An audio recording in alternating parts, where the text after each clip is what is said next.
अगर आपकी कंपनी में 100 एम्प्लॉइज हैं और एक ही महीने में 20 लोग कंपनी को छोड़कर चले जाएं, कंपनी को क्विट कर दें, तो मैनेजमेंट जब आपसे पूछे कि क्या ये प्रॉब्लम बड़ी है और कितनी बड़ी है, तो क्या आप उस प्रॉब्लम को नंबर्स में या परसेंटेज में बता पाएंगे कि ये इतनी बड़ी प्रॉब्लम है, इतने परसेंट प्रॉब्लम है। मैं आज जिस बारे में बात कर रहा हूं उसे एट्रिशन कहते हैं। एट्रिशन का मतलब होता है कंपनी को छोड़ना, चाहे वो रेजिग्नेशन हो, रिटायरमेंट हो या कोई भी रीजन हो। मतलब जितने एम्प्लॉय गए उतना एट्रिशन। और एचआर को हर मंथ एट्रिशन रेट निकालना होता है। बहुत सारे लोग इस कैलकुलेशन में कंफ्यूज हो जाते हैं। उनको समझ नहीं आता कि हम एट्रिशन रेट कैसे निकालें। जो प्रेजेंट एम्प्लॉय हैं उनको ऐड करें या न्यू एम्प्लॉय को ऐड करें, या जो चले गए हैं उनको हम किस में से माइनस करें। हर कंपनी का HR department every month attrition rate calculate करता है और वो अपनी मैनेजमेंट को प्रेजेंट करता है। और उसी एट्रिशन रेट के अकॉर्डिंग मैनेजमेंट हर मंथ रिक्रूटमेंट बजट प्लान करती है। तो अगर आप एचआर हो, मैनेजर हो या बिजनेस स्टूडेंट हो, तो आपको एट्रिशन रेट कैलकुलेट करना आना ही चाहिए, क्योंकि बिना इस परसेंटेज के, बिना इस नंबर के आप अपनी कंपनी के जो लॉसेस हो रहे हैं, जो एक्सपीरियंस्ड एम्प्लॉय छोड़कर जा रहे हैं, आप उसको रोक नहीं पाएंगे।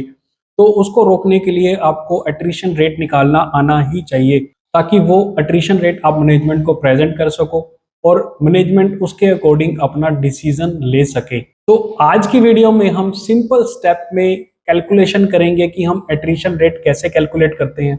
तो ये वीडियो बिल्कुल प्रैक्टिकल होने वाली है। तो चलते हैं कंप्यूटर स्क्रीन पर और समझते हैं इस वेरी इंपॉर्टेंट टॉपिक को, जो आपका एक इंटरव्यू का क्वेश्चन हो सकता है और आपको लाइफ टाइम एचआर में काम आने वाला है। तो जैसे कि आप देख सकते हो, मैंने एक फॉर्मेट तैयार किया है, calculate attrition rate in Excel, जिसे मैंने फर्स्ट रो में लिखा है number of employ starting of the month, और इस रो को मैंने ब्रैकेट में नाम दिया है ए।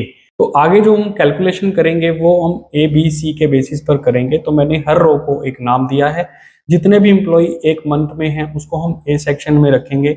नेक्स्ट रो में मैंने लिखा है एट्रिशन। एट्रिशन का जो मैंने आपको मीनिंग बताया, एम्प्लॉयज का कंपनी को छोड़ना, चाहे वो रेजिग्नेशन के रूप में हो या रिटायरमेंट के रूप में हो या कोई भी अदर रीजन हो। कंपनी अगर एम्प्लॉय कंपनी को छोड़ रहे हैं तो उसे हम एट्रिशन कहते हैं। अब एक महीने में कितनी एट्रिशन हुई उसको हमने बी सेक्शन का नाम दे दिया। मतलब सेकंड जो रो है उसको हमने बी सेक्शन दिया है। फर्स्ट रो को हमने ए सेक्शन, सेकंड रो को हमने बी सेक्शन। थर्ड आ जाता है एडिशन। उस मंथ में, पर्टिकुलर मंथ में कितने न्यू एम्प्लॉय ज्वाइन किए उसको हमने सी सेक्शन दे दिया। लास्ट रो को मैंने डी सेक्शन नाम दिया है, जिसमें मैंने लिखा है number of employees and of the month. मतलब मंथ के एंड में हमारे पास कितने एम्प्लॉय हैं। अभी जैसे जून का मंथ चल रहा है तो हम कह सकते हैं कि जून मंथ में हमारे स्टार्टिंग में 100 एम्प्लॉय हैं। अभी स्टार्टिंग में हमारे पास 100 एम्प्लॉय हैं। अभी जैसे जून का मंथ चल रहा है तो आज जैसे 12 जून है तो हम अभी जून का कैलकुलेट नहीं कर सकते, अभी जून का पूरा मंथ पड़ा है। तो हम मई का एग्जांपल लेते हैं। जैसे मई के स्टार्टिंग में हमारे पास 100 एम्प्लॉयज थे और उसी मंथ हमारे कंपनी में से 20 एम्प्लॉय छोड़कर चले गए थे, तो उस महीने मैंने बी सेक्शन में लिख दिया, बी रो में लिख दिया कि 20 एम्प्लॉय कंपनी को छोड़कर चले गए, जो कि एट्रिशन होता है। अब नेक्स्ट आ जाता है एडिशन। तो उसी मंथ हमारी कंपनी में जो न्यू ज्वाइनी थी, जो नए एम्प्लॉय ज्वाइन किए थे, वो थे 3। अब नेक्स्ट आ जाता है नंबर ऑफ एम्प्लॉयज। अब मई मंथ के एंड में, मतलब 31 मई तक हमें मैनेजमेंट को रिपोर्ट देनी है कि हमारे पास कितने एम्प्लॉय हैं और कितने छोड़कर चले गए हैं। फिर हम उसकी परसेंटेज निकालेंगे, फिर हम उसका एट्रिशन रेट निकालेंगे और वो हम कंपनी को प्रेजेंट करेंगे कि इतने छोड़ गए थे, इतने हैं। इसकी जो परसेंटेज आएगी वो हम मैनेजमेंट को प्रेजेंट करेंगे।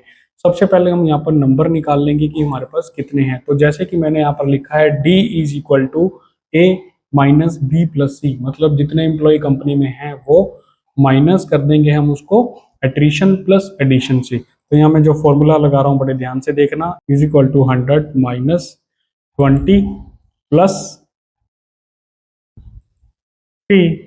नंबर ऑफ एम्प्लॉयज में से हम माइनस कर देंगे जितने एम्प्लॉय छोड़ गए हैं प्लस जितने एम्प्लॉय ज्वाइन किए हैं, हम इसको एंटर कर देंगे।